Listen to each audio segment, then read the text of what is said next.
Desde los inicios del vuelo motorizado, la humanidad ha podido atravesar el planeta a una mayor velocidad y con más facilidad. Pero cuando ocurre una catástrofe en el aire, las consecuencias pueden ser devastadoras. Vi el avión y el motor cayéndose. Muchos de los cadáveres siguen esparcidos indiscriminadamente por la pista y están tan carbonizados que es complicado identificarlos. Fue horrible. Un accidente horrible. Independientemente de que la caída de un avión se produzca por un error humano o por un fallo mecánico, hay muchos pasos en el camino que podrían haber evitado la tragedia. Lo que provoca el accidente es una serie de enlaces en cascada, nunca es una sola cosa. Al escudriñar los restos de algunos de los peores desastres de la historia, podemos aprender la lección de que los viajes por aire son la forma más segura de transporte en la actualidad.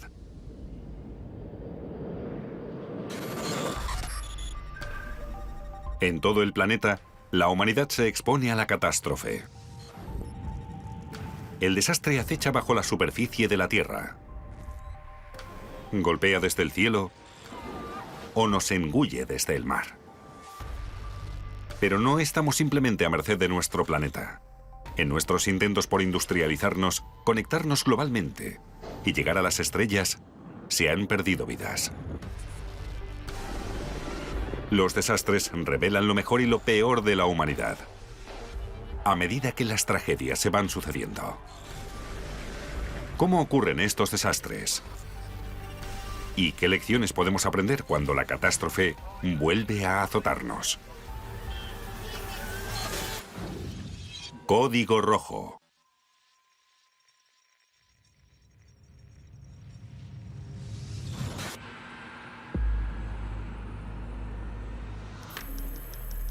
Cada día, más de 100.000 vuelos comerciales viajan hasta sus destinos de todo el mundo sin sufrir ningún incidente.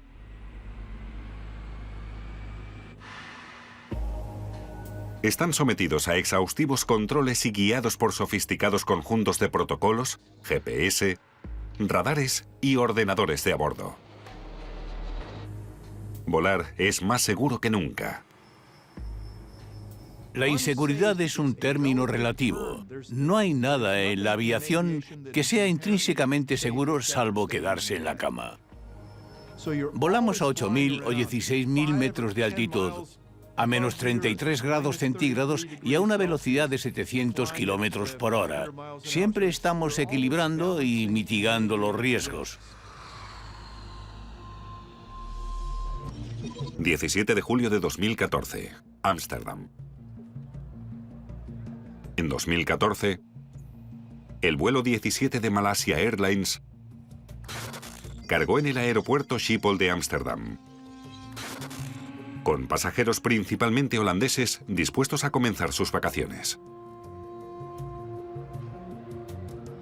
Al igual que muchas otras aeronaves de aquel día, el Boeing 777 recibió el permiso de vuelo bajo la dirección del control de tierra.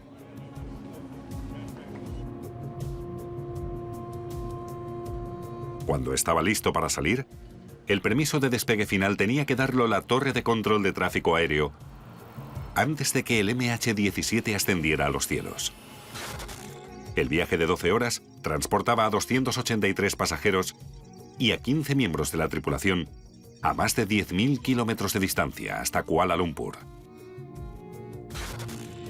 Sin embargo, el MH17 nunca llegó, y para conocer el destino del avión se necesitan los conocimientos adquiridos por las investigaciones en accidentes aéreos anteriores.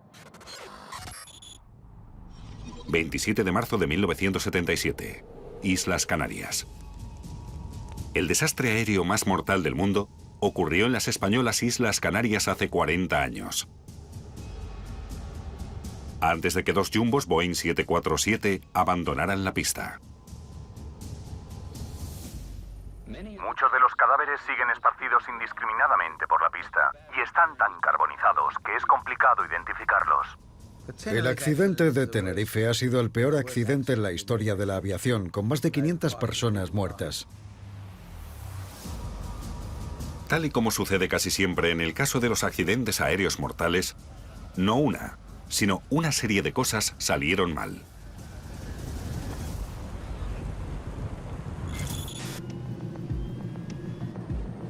Era el año 1977. Y en los últimos años había despegado verdaderamente la aviación a gran escala. Fue la época en la que se introdujo el Jumbo. Por lo tanto, teníamos aviones más grandes que nunca, que volaban más lejos que nunca y con más pasajeros que nunca. No todos los aeropuertos estaban equipados para hacer frente a las nuevas exigencias. El aeropuerto principal de las Islas Canarias es el de Las Palmas. Estalló una bomba en la terminal de Las Palmas y todos los aviones se desviaron al aeropuerto secundario en Tenerife. El aeropuerto de Tenerife no estaba diseñado para recibir tanto tráfico. Solo tenía una pista y una única pista de rodaje. ¿Dónde podrían poner esos aviones? No se podían poner en la pista porque no podrían despegar ni aterrizar. Había que ponerlos en la pista de rodaje. Eso significaba que al aterrizar había que utilizar la pista como zona de aterrizaje y de rodaje. Y esa era la situación que teníamos. El aeropuerto de Tenerife está situado a más de 600 metros sobre el nivel del mar y estaba sujeto a nieblas esporádicas. Aquel día había 2 jumbos cargados a la espera de recibir instrucciones para despegar. El vuelo 1736 de Pan Am y el vuelo 4805 de la holandesa KLM. El de KLM recibió instrucciones para rodar por la pista principal y que el Pan Am lo siguiera. Se recomendó al Pan Am que tomara la tercera salida. La tripulación del vuelo de Pan Am se saltó la pista de rodaje. Con la niebla no se podían ver entre ellos. El controlador del tráfico aéreo tampoco podía ver a ninguno. Así que todos trabajaban con la radio. El KLM giró 180 grados y se preparó para el despegue. Así pues, se dieron las autorizaciones para rodar. El problema fue que el avión KLM empezó la rodadura para el despegue antes del permiso del despegue formal. Parece que el capitán confundió el permiso de salida, que es una autorización para que la aeronave salga siguiendo un procedimiento concreto, con el permiso de despegar que todavía no tenía. El KLM se preparó cuando escuchó despegue. El controlador respondió: de acuerdo, espere para el despegue, le avisaremos. Pero en un momento trágico de interferencia de radio, un fuerte chirrido cubrió la mayor parte de la frase. Pan Am había pisado la transmisión. El problema con la recepción y la transmisión es que no se puede transmitir y recibir al mismo tiempo.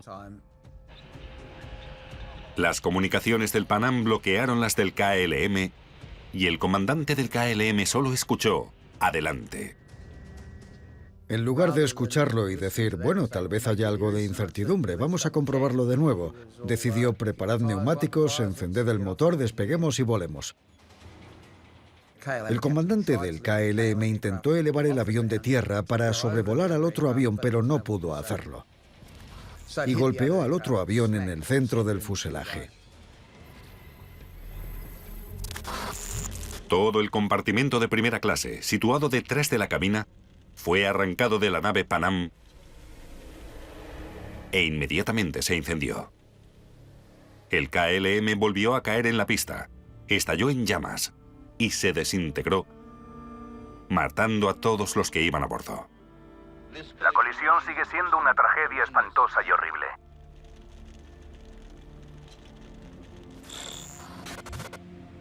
...583 personas perdieron la vida en la colisión de Tenerife.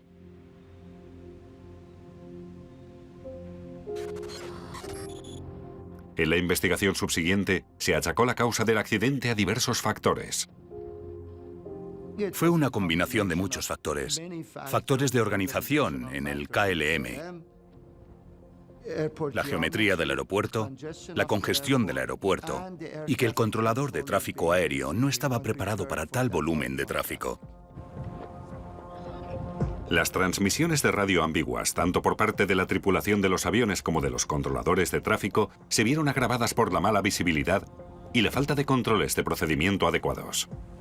Como antiguo controlador aéreo, pensó que le daban permiso para despegar. Todos los pilotos aprendieron una lección ese día, que los días de niebla hay que comprobar, volver a comprobar y asegurarse de que se sabe dónde están los otros aviones.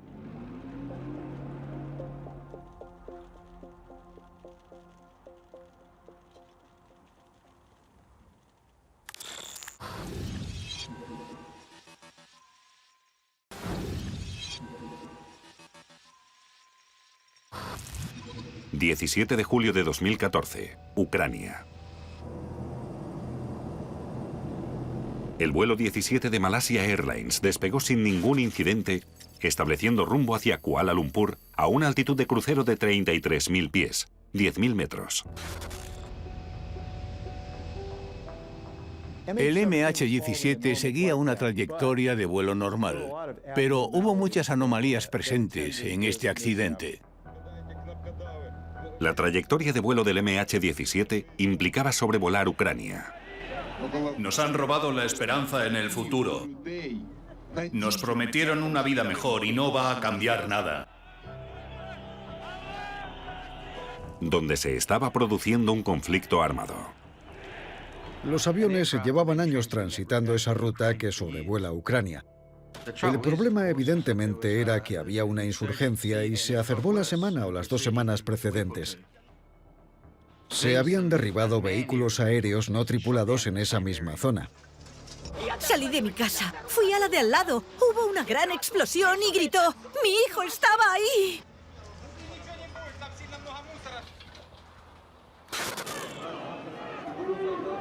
En 2014, lo que empezó como una protesta contra el gobierno se intensificó hasta convertirse en una rebelión armada respaldada por Rusia.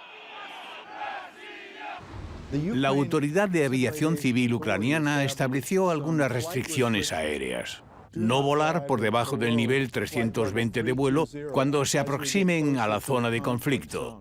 El vuelo 17 de Malasia iba legal. Iban legales, pero no estaban seguros. Vimos a gente cargando sus cosas en los maleteros de sus coches. Tenemos refugiados. La situación ha llegado hasta este punto.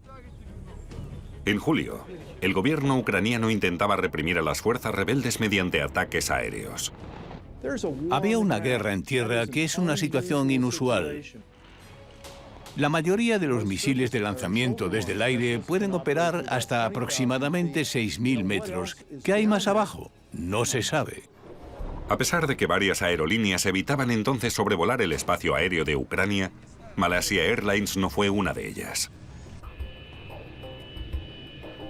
Cuando el MH17 alcanzó la ciudad de Dnipropetrovsk, Control de Tráfico Aéreo solicitó al MH17 que ascendiera a 10.500 metros para evitar un posible conflicto de separación con el vuelo de las aerolíneas de Singapur. El MH17 respondió que no podían hacerlo, posiblemente debido a las condiciones meteorológicas, y solicitó permanecer a la altitud actual. Se concedió la solicitud, pero las aerolíneas de Singapur pasaron a los 10.500. El conflicto de separación es el término de aviación que se refiere a la distancia insegura entre aeronaves. Por lo general das 300 metros de separación. Imaginen un disco de hockey como espacio aéreo alrededor de una aeronave. Y el trabajo del controlador del tráfico aéreo es que esa distancia sea segura para ese avión. Si la aeronave experimenta una pérdida de separación, corre el riesgo de colisionar o encontrarse con una estela de turbulencias.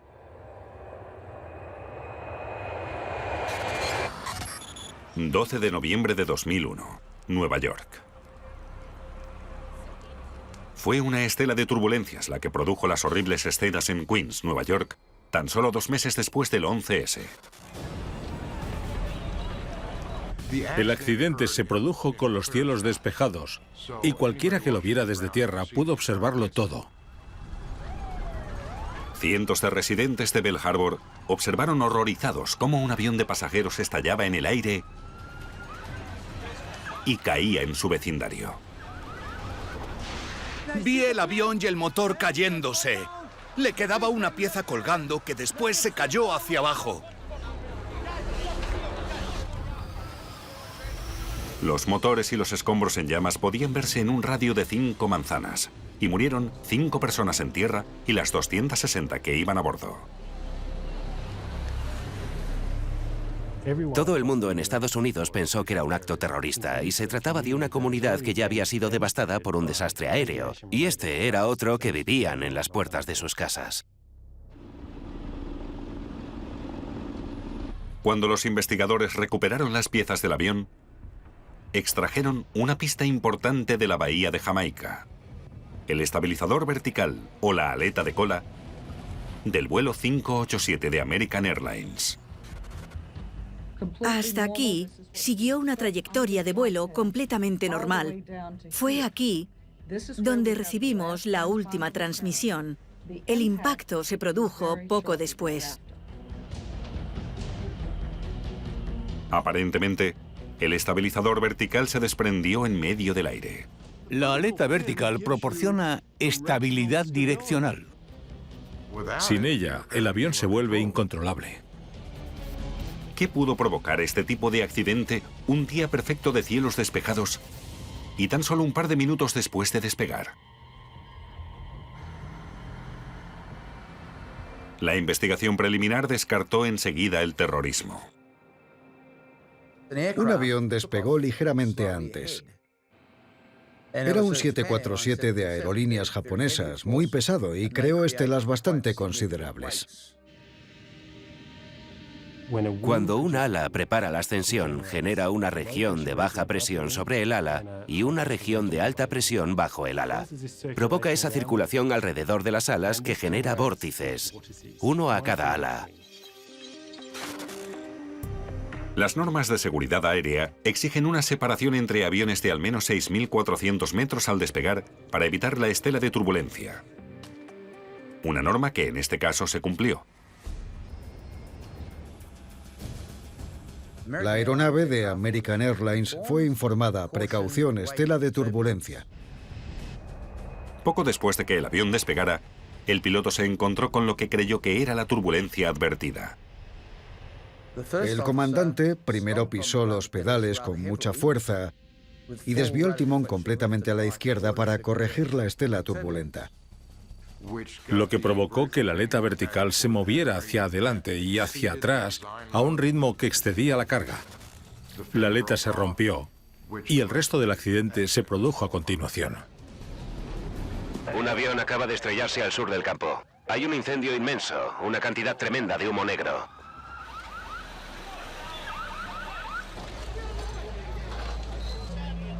Los datos oficiales revelaron un error del piloto. Del comandante primero, que empleó un uso innecesario y excesivo del timón. La cuestión que nos planteamos es, ¿por qué un piloto razonable haría eso? Eso pone en duda cuál fue su entrenamiento. Lo segundo es si el fabricante informó que evitaran ejercer demasiada presión en los pedales del timón. Estamos haciendo todo lo que podemos para solucionarlo. Sé que los habitantes de Nueva York pueden enfrentarse a cualquier desafío.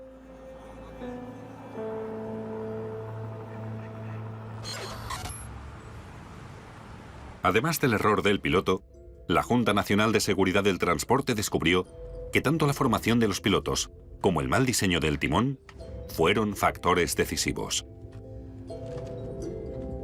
El piloto tuvo una ocasión previa en la que reaccionó exageradamente ante una estela turbulenta del avión que se remontaba a su formación.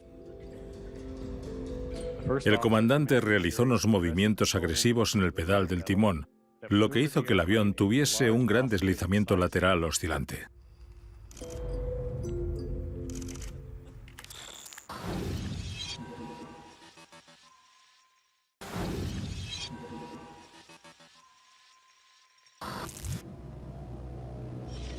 ...17 de julio de 2014...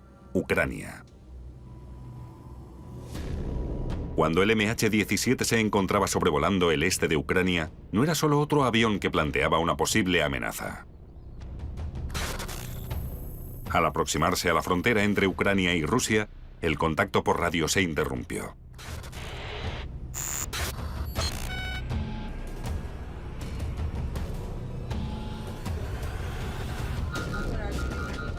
El avión estaba volando tranquilamente a su altitud de crucero y al minuto siguiente cayó en picado al suelo. Desde tierra, los testigos pudieron presenciar los últimos momentos del MH17 como una bola de fuego en el horizonte.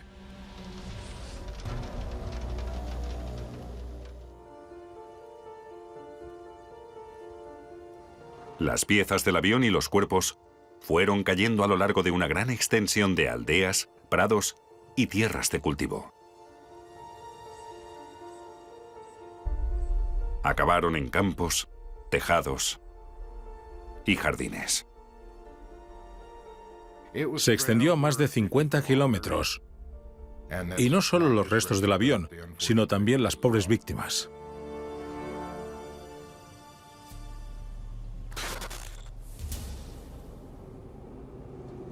Las sospechas de lo que provocó que el MH17 se desplomara desde el cielo a una zona de conflicto fueron inmediatas. Occidente afirmó que el avión fue alcanzado desde tierra por un misil aéreo disparado por rebeldes prorrusos. Los rusos indicaron que un avión del gobierno ucraniano había disparado al MH17. El gobierno ucraniano cerró de inmediato su espacio al tráfico aéreo.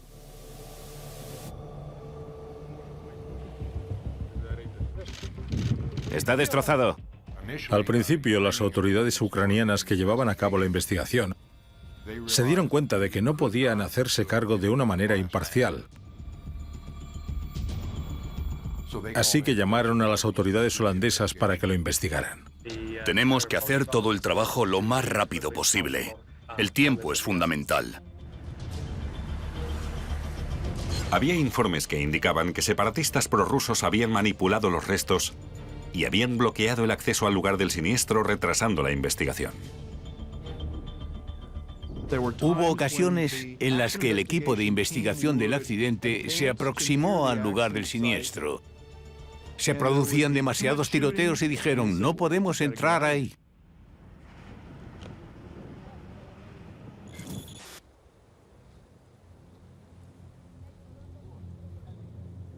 Los aldeanos, atrapados en medio de un conflicto que no habían iniciado, eran los testigos clave de un desastre aéreo internacional. Yo ya no me subiría a un avión porque me da miedo caerme del cielo como esa gente inocente. La investigación del MH17 implicó a muchísima gente de la zona que ayudó a la recuperación de los restos.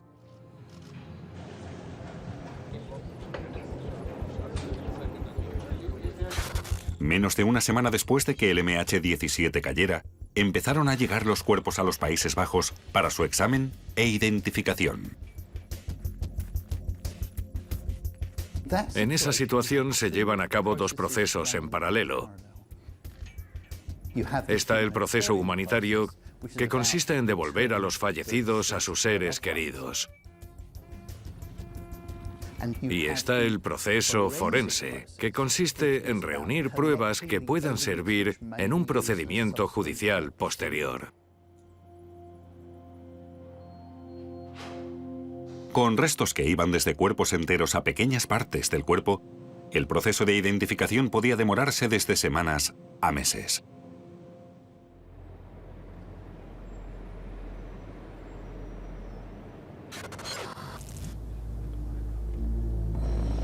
...22 de julio de 2014, Países Bajos. A los pocos días del accidente aéreo del MH17, las autoridades holandesas recibieron parte del avión, fundamental para cualquier investigación: las cajas negras. Sin embargo, revelaron muy poco. Todo iba bien hasta que la cinta se paraba. A pesar de que los investigadores no pudieron saber qué había provocado el accidente a partir de las cajas negras, pudieron saber dónde se produjo. Al triangular las grabaciones de los micrófonos de la cabina, los investigadores pudieron discernir que la causa procedió, sospechosamente, de fuera de la aeronave.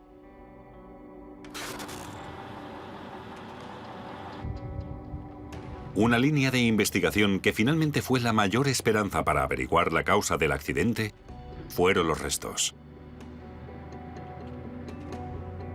Llegaron al cabo de los meses a los Países Bajos, transportados en camiones de plataforma con escolta policial. Los restos del MH17 se ensamblaron cuidadosamente pieza por pieza. En la mayoría de los casos, empiezan por depositarlos en horizontal sobre el suelo del hangar.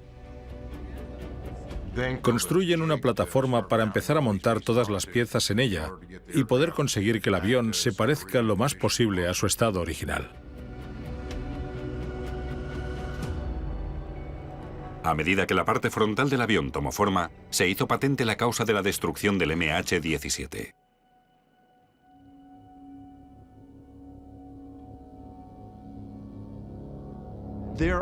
Hay ciertos tipos de daños inherentes a una explosión. Hay penetraciones en el fuselaje de aluminio y restos de explosivos que se quedan ahí. Obviamente, si hubiera sido una bomba, la explosión hacia afuera habría dejado desgarros en el fuselaje que indicarían una explosión hacia el exterior. Mientras que en este caso había agujeros en el fuselaje, lo que indicaba que en el fuselaje había penetrado metralla desde el exterior de la aeronave.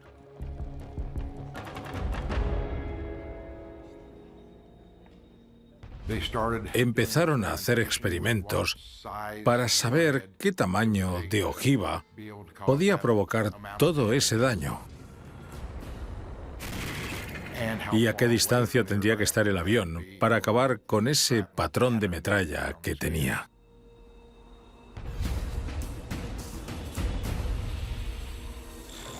El Consejo de Seguridad holandés llegó a su conclusión en octubre de 2015.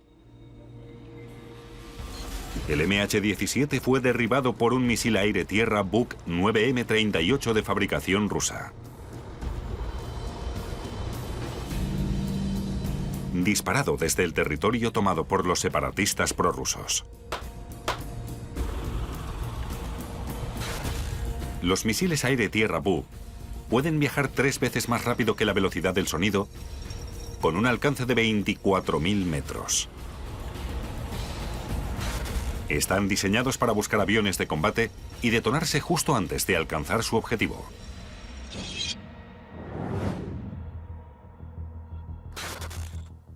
Creo que sabían desde el principio lo que había pasado. Operaron con mucha cautela. Da un poco de miedo.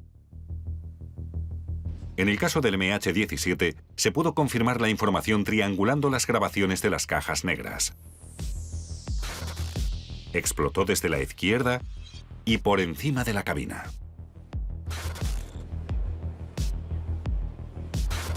La fuerza de la explosión provocó la descompresión explosiva, ocasionando la separación tanto de la cabina como de la cola del fuselaje. La pérdida de conocimiento se debió de dar en segundos. Primero les sorprendió y enseguida se quedaron dormidos.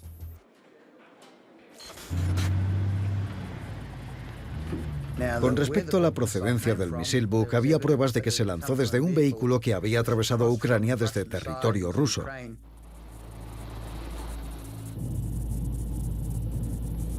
A pesar de todas las pruebas que acreditaban el ataque con el misil Buk, Rusia continuó negando cualquier tipo de implicación. ¿Pueden decirnos cómo ha ocurrido esto?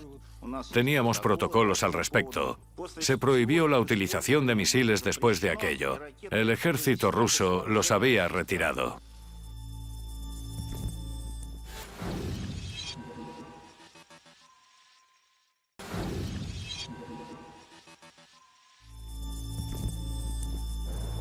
Si bien las tensiones entre Oriente y Occidente obstaculizaron las investigaciones del accidente del MH17, a lo largo de la historia aceleraron la investigación y desarrollo de las aeronaves.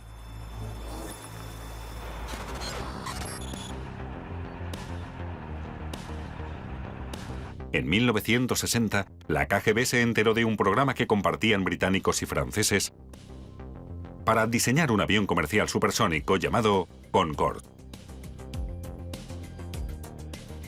El Concorde pudo volar el 2 de marzo y podía hacerlo el doble de rápido que un avión normal. También podía volar mucho más alto, a más de 15.000 metros.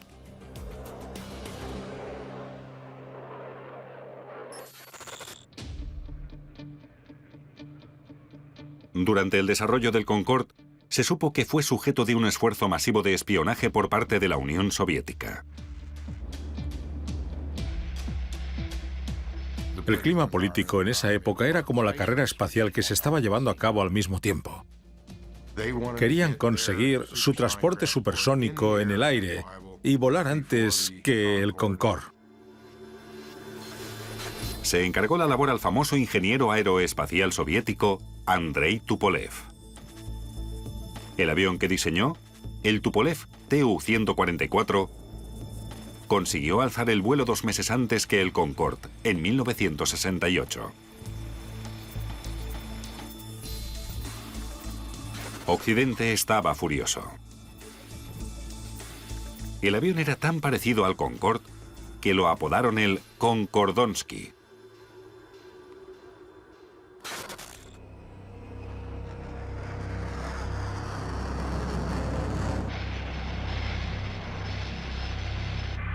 De aspecto similar al de un dardo, con unas alas distintivas en forma de delta, era muy difícil diferenciar a los dos aviones. El ala delta tiene diversas ventajas para el vuelo supersónico. La primera es que la unión al fuselaje es más resistente. El diseño del ala delta reduce la resistencia, retrasando las ondas de choque que se producen cuando el avión se aproxima a la velocidad del sonido.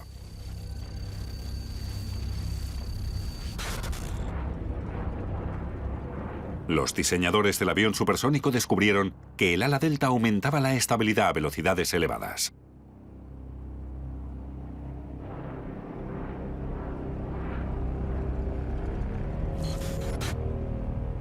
Sin embargo, a baja velocidad tenía que mantener un ángulo elevado de ataque, un perfil que creaba patrones de vórtice a cada borde del ala principal. Los vórtices que se generaban en las alas creaban un área de presión baja mucho más alta sobre ellas, mejorando la ascensión.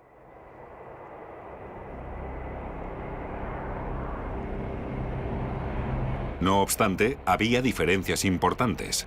El Tu-144 era más largo y tenía los motores más potentes.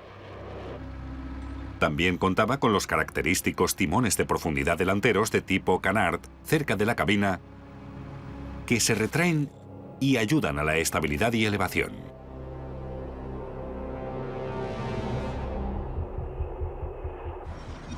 ...3 de junio de 1973, Gussainville. Esta característica en el diseño fue la que se convirtió indirectamente en el foco de un accidente aéreo horrible, antes de que cualquiera de las dos aeronaves emprendiera el servicio comercial. El lugar fue en el Salón Aeronáutico de París, celebrado en 1973. Oriente y Occidente por fin se encontraban cara a cara en un despliegue completo de su rivalidad supersónica. Primero, voló el Concorde ante una multitud de 350.000 personas. Actuaron delante de la multitud solo para demostrar que el avión podía volar. Los rusos decidieron que querían presumir, y a la hora de presumir del avión, sobrepasaron los límites estructurales. Después de sobrevolar muy cerca de los espectadores, el piloto del Tupolev inició un ascenso empinado y espectacular. A continuación, llevó al avión a un descenso radical, Fallaron todos sus esfuerzos frenéticos para no precipitarse.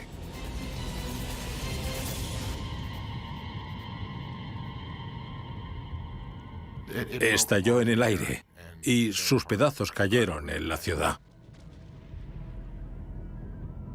Murió toda la tripulación, además de 8 personas en tierra.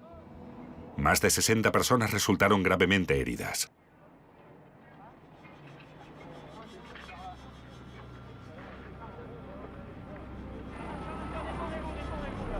Ese gran desastre dio lugar a un intenso debate y a diversas acusaciones. Los soviéticos culpaban a la violenta maniobra del avión de combate francés que estaba volando al mismo tiempo.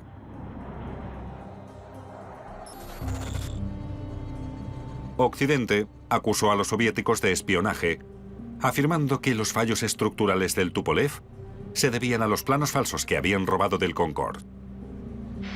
Independientemente de lo que provocó la desastrosa desintegración en el aire, la tragedia envió el desarrollo del Tupolev a una espiral descendente.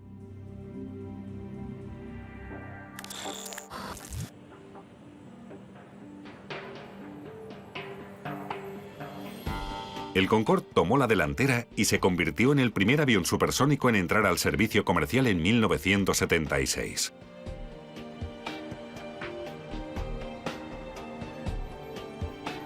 El Concorde gozaba de una categoría exclusiva.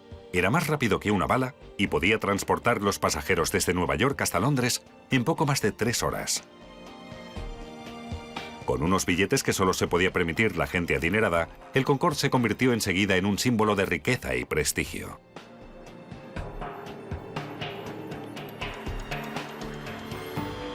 Asimismo, se le consideró uno de los aviones más seguros en funcionamiento.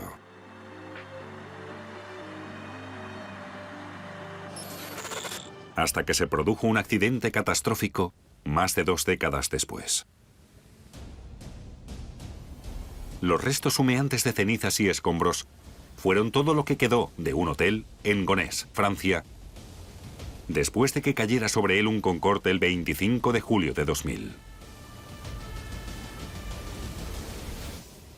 25 de julio de 2000, París. El vuelo de Air France se estrelló poco después de despegar del aeropuerto Charles de Gaulle de París. Murieron 4 trabajadores del hotel, junto a 100 pasajeros y 9 miembros de la tripulación. El accidente se produjo por una tira metálica de la puerta de un capó de motor, pero no del Concorde. La pieza se había soltado de otro avión que había despegado 5 minutos antes.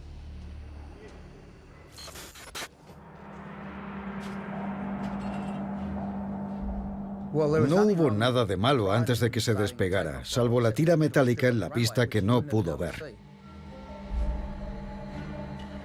La pieza se había sustituido en Houston durante una revisión anterior ese mismo mes. Cada parte del avión está hecha con un diseño específico. Y si no se hace así, se convierte en una pieza que no se aprueba. La pieza de repuesto no se fabricó ni se instaló según las especificaciones. Y tuvo consecuencias mortales para los que iban a bordo del Concorde. Cuando el neumático pasó por encima de los restos, explotó sometido a un intenso calor y a una inmensa presión. Parte del neumático golpeó el depósito de combustible y prendió fuego a esa expulsión del combustible del avión. Cuando el comandante perdió el impulso de los 2 motores, el tren de aterrizaje se atascó y no pudo elevar más el avión. Por desgracia, el fuego que se provocó fue muy violento. El calor enseguida hizo efecto y paró los 2 motores del lateral izquierdo. El avión se giró a la izquierda y se estrelló contra el suelo.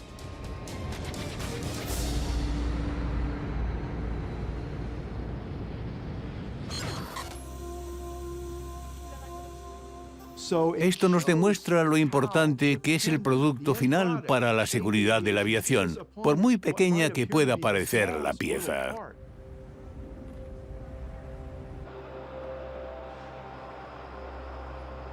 Si bien el terrible accidente se debió a la pequeña pieza de escombros que había en la pista, los neumáticos del Concorde ya habían sido unos componentes preocupantes.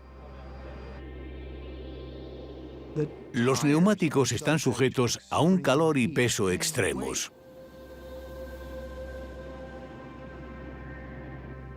Muchos años antes del accidente, la NTSB investigó 4 ejemplos relacionados con neumáticos que se desarmaban y golpeaban al avión. Desgraciadamente, las modificaciones en la flota del Concorde no se llevaron a cabo hasta que no se produjo el accidente. Cambiaron los neumáticos para que pudieran soportar mejor algunas velocidades. También pusieron Kevlar alrededor de los depósitos de combustible del avión, aunque el declive del programa Concorde ya había comenzado. El accidente del Concorde ocurrió en una mala época para la industria aeronáutica. Los ingresos habían bajado, la gente no volaba tanto. El mismo programa del Concorde tuvo siempre un presupuesto muy ajustado. 3 años después, el Concorde hizo su último viaje transatlántico.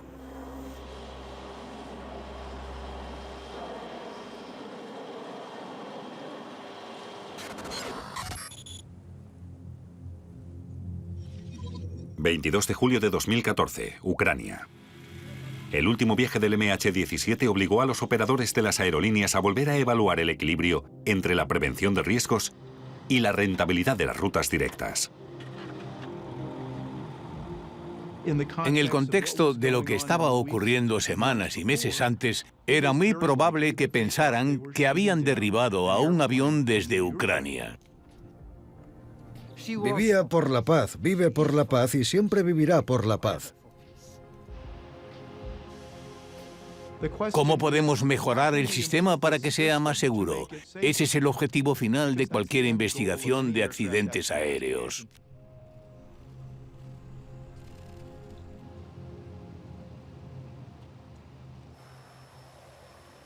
Las aerolíneas ahora están mucho más concienciadas a la hora de mitigar los riesgos en las zonas de conflicto. Así que ha sido algo que va a tener efectos positivos de largo alcance. A pesar de que se conocían los riesgos en el momento del desastre, se pensaba que era muy improbable que se produjera un evento adverso. Fue un evento improbable. El problema es que muchos accidentes son eventos improbables. A menudo, cuando escuchamos algo así, decimos, ¿cómo puede haber alguien que haga una cosa así? ¿Quién puede ser tan estúpido? Pero es una pregunta errónea. La pregunta correcta sería, ¿cómo puede ser comprensible? ¿Cómo puede haber alguien que piense que está haciendo lo correcto? Y puede aplicarse a cualquier incidente en aviación.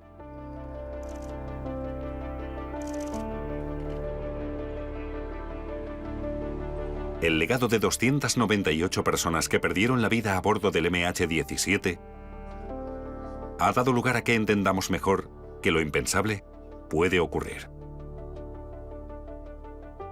Es el momento de tomar medidas porque es terrible. Y debe evitarse por todos los medios.